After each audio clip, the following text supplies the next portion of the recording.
I'm back from my lovely holiday in Barcelona. I had such an amazing time. It was the perfect break. I got out to hang out with my sister, which I haven't done for ages because she's got 2 children under the age of 4, but our parents kindly looked after them. So I got to hang out with her, hang out on the beach, go for nice cocktails, and then when the boys came we did loads of fun stuff as well, so it was great. And I don't know if you can see in the light, but I've got a little bit of a tan for me. I don't tan very well, but I get a lot of freckles, and I've definitely got a lot more freckles. But my sister is a real sun worshipper, so we had to put in hours on the beach as she moved herself towards the direction of the sun when I got bored. Anyway, it's nice to be back, and I'm here this week to review a pattern. And now I didn't tell you guys that I was doing this. The reason why is because I forgot. So a while ago, I agreed to review this pattern, which is this one here, and it is the vintage Vogue pattern V90000. There we go. And I forgot that I had to do this, so I've actually pre-recorded. I've actually pre-recorded before I went to Barcelona. I recorded my fabric haul for June, not May, June, which I thought was going to go out this week, but now it's not. So this is coming out instead. So this pattern is absolutely delightful. Let me show you it. I'll step back. So it's very long. I want to step onto Poppy. Poppy's playing dead on the floor.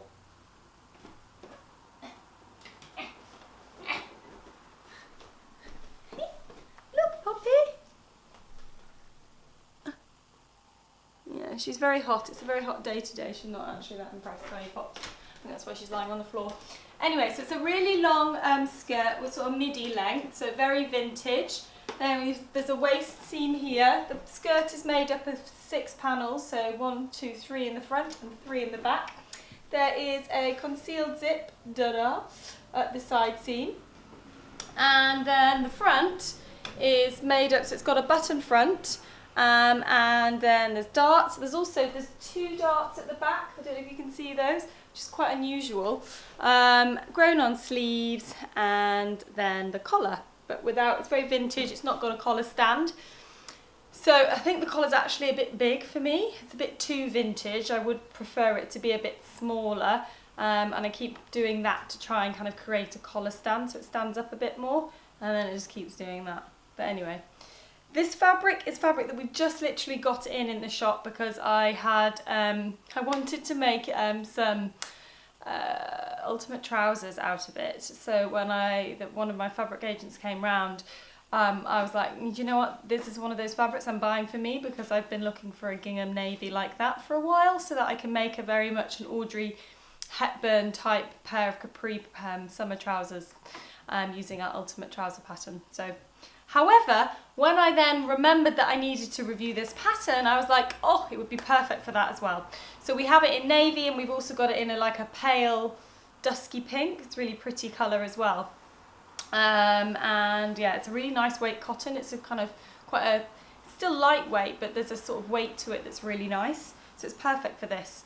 So let me break down the pattern. So there's actually 2 variations, which I didn't notice. They're quite subtle.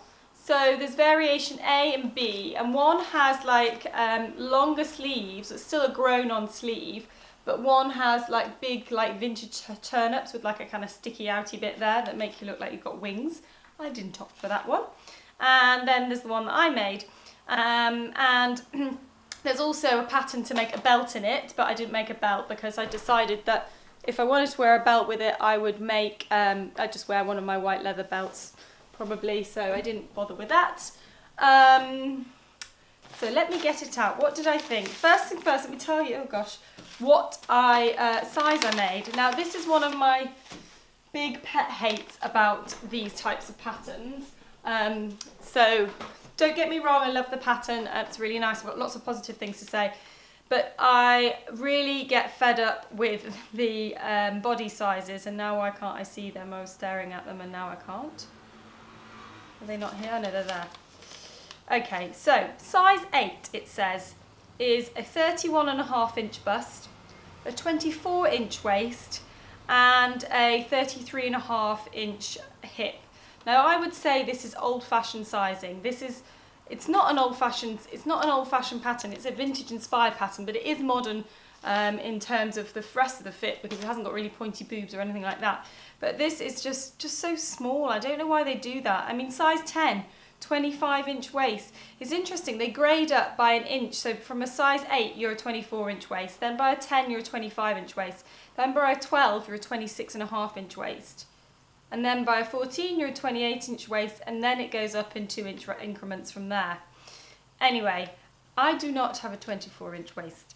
But I am very much aware of what these guys do. They add lots of ease on. So if you were to go by these, you would I have a 26.5-inch waist. So probably would have made a size 12. But I'm kind of, yeah, my bust isn't quite as big as that, but still, I would have made a size 12. But I know that they put lots of ease on. So the ease on this pattern to show you. So my waist is 26.5 inches. And even then, I can pinch away about 2 centimetres. So that means that there's about 3 inches of ease on this pattern, certainly at the waist, and I imagine the same on the bust. So there's a lot there. So if you are making this, just be warned, there's a lot of ease on this. Just as a guidance, I would say normally on a dress that's not completely close fitting, I would put 2 inches ease on it. On a waist, sometimes I put about an inch ease on it, certainly if I wanted that nipped-in silhouette. But 3 inches ease, for something like that, I'm thinking like winter coats or something. You know, you just don't need that much ease for comfort in a fit of dress like this. So I don't know why they do that, because they depress you in thinking you're like 2 sizes bigger than normal. And then you make it and you're like not happy because it's big. You're just annoyed. Anyway. But if you get the size that's right, I didn't actually need to do any alterations. So I just made straight up the size. I looked at the pattern, I could see roughly what it was going to be, and I knew that I'm pretty standard.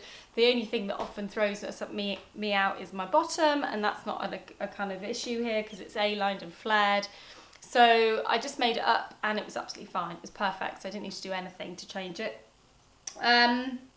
What else? Oh yes, this I didn't bother with buttonholes. I did fake buttons, so they're just decorative. But if you were someone who, you know, might wear your dress might wear it up to here, but want the option of having it like this, then you might want to put proper buttons on. Or even you could you put like buttonholes there and fake ones there? And I mean, if no one looked closely, you could do that. So yeah, so I think I'll open it out. I always like to open it out. I think it's creating V's and things, it's always more flattering for the waist because it brings your eye in, and then the silhouette is in and out, so it's kind of, it works with that. Whereas when you do this, I think it can look really cute, but anyone who's got a fuller bust doesn't really look good. It can look quite matronly, I think. So but anyway, I don't have a big bust, so I don't need to worry about that, but that is my preference style wise, is to have it open, but it does make the collar look a bit bigger. But anyway, there we go. So, so the pattern, that's my thoughts on the pattern. Obviously it's a very long skirt, which I quite like. Actually, today I was wearing a really long midi pink skirt that I made a couple of months ago, and I've really enjoyed wearing that because it's still really cool for the hot weather, but I feel a bit more covered up, so it's nice for work. So I quite like this length, but if you are quite petite, you might want to take some length off. The instructions, they were a little bit challenging. I think the thing that I thought it was a little bit fiddly, their instructions of attaching the collar. And in the end, I just thought, well, I'm not even going to do it their way, because it's so much easier just to do it kind of a standard way of bagging the collar out with an under collar and attaching it around the neckline. They recommend you use a bias binding. I didn't do that, so I kind of went a bit off the mark there. But everything else was really easy and easy to follow. Side zip, yeah, that was easy to follow. There was facings, again, you could have put a facing on the armhole, but I decided not to, so I overlocked it and then I hand stitched it. So I just thought I don't need a facing, certainly with this fabric, it's just not necessary. Plus I didn't want it to get too thick, and this fabric because it's not the finest. I thought if I had another layer in there of a facing, it would be a bit too much. And I just don't think you need it. I mean, it wouldn't be nice to do machine stitching there. And I've hand hemmed as well here. It's so long, can you see? I've hand hemmed there because I didn't want to put a machine stitch on the bottom either. But yeah, so apart from that, I mean, I think those are tweaks that certainly cut out the making time, and then they also just make it a bit simpler to sew. To give you an idea, I think I sewed this in 4 hours, which is not bad. I mean, it's quite simple, there's not too many pattern pieces to it. So yeah, 4.5 hours probably. So it's quite relatively easy, and what makes it easy as well is you can make it in cotton, so you're not faffing around with tricky fabrics. But yeah, I do like it. I think I'll make another one, definitely. So I give it a thumbs up. Next time I definitely will reduce the size of the collar, but I wouldn't change anything else. So thank you guys. Thank you Vogue for asking me to review this. I have enjoyed it, and I will enjoy wearing it this summer, I'm sure. So guys, I'm sorry that this means that the fabric haul will be coming late, but that's not a bad thing, because you may have noticed our new site, which is absolutely lovely, and I'm so excited to finally have it up there, but there have been teething problems. So obviously we've been working on this with developers for about 3 months, if not longer, and in a kind of classic developer way. They were like, oh, we'll get it done on time, on schedule, which was meant to be 3 or 4 weeks ago. Of course that didn't happen, and every day over about a 2-week period it was an email going, guys, we're going to go live today, and then there'd be another problem. And there are still teething problems, so please do bear with us. I'm really sorry if you've been having a frustrating time, because it's not ideal, but we are constantly working at it to get it just perfect, and it's really not far now. Today we had a lovely issue where the server maintenance, they decided to do some maintenance on our server and didn't tell us, so we lost 2 hours today. But anyway, it's up there. The fabric shop is so much better now. It all looks seamless, as though it's part of the same site rather than different sites, and it means we've got a platform for our online classes, which takes me on to that. So obviously we released that last week, and I have been so overwhelmed by the excitement from all of you that on this course. I'm so pleased. It's been a real kind of slog, and there's been so many people at Sew Over It who have worked on it, particularly Sinead, who edits these vlogs. She filmed it, and also Rachel, who basically she project managed the whole thing and was involved with a lot of the details. She does a lot of our pattern, she basically does our pattern development, so she did a lot of work on it. It was her baby as much as my baby. And Ellie also helped, and I can't also forget Alex, who is our online and social media guru. Alex, I'm calling you a guru now, who basically, yeah, helped get it all kind of promoted and out there, and yeah, it's still continuing to do that on top of a very stressful new website project. So the whole team have been incredible. So I've decided we all need to go out for a big meal to say well done to us for working really hard for the past few weeks and getting it out on time. So yes, we are going to go somewhere. We've got a lot of vegetarians, and so I'm trying to think of a good restaurant in London that's good for vegetarians and non-vegetarians. Any suggestions, do let me know in the comments. Anyway, what am I doing this week? So I am doing lots of sewing. I've actually got a big secret project that I wish I could tell you about, but I can't. But we are going to shoot it in Paris next week, which is very exciting. But I've got to finish some samples for it. So, and I'm really hoping that it doesn't flood anymore in Paris. Or that it doesn't rain, because that was not how I planned this shoot to go. So I'm hoping that it will be, yeah, nice weather, or at least moments of nice weather. But yeah, so I'm going to be a very busy bee, as well as going into the shops and doing all my normal stuff. So I think I'll be burning the midnight oil. But I have rediscovered Mad Men on Sky box sets. I'm pointing over there because that's where our TV is. And I am enjoying having that on in the background whilst I'm sewing. I cannot believe how grotesque Don Draper is. He's just like, I'm watching the end because I can't remember what happened in the final series. So I'm watching that at the moment, and he's just like, oh, you're just awful. He's mysterious at the beginning, good looking and mysterious at the beginning, and then he's just like so grotesque and like, oh, horrid at the end. But anyway, I'm watching that. And that is it. I'm also working on my roof terrace. Summer project this year is improving our roof terrace, so I'm hoping that in a few weeks' time I will be able to do a little video out there to show you what all my plants and things that I've been planting. I've been really enjoying doing that. It's been nice to get outside.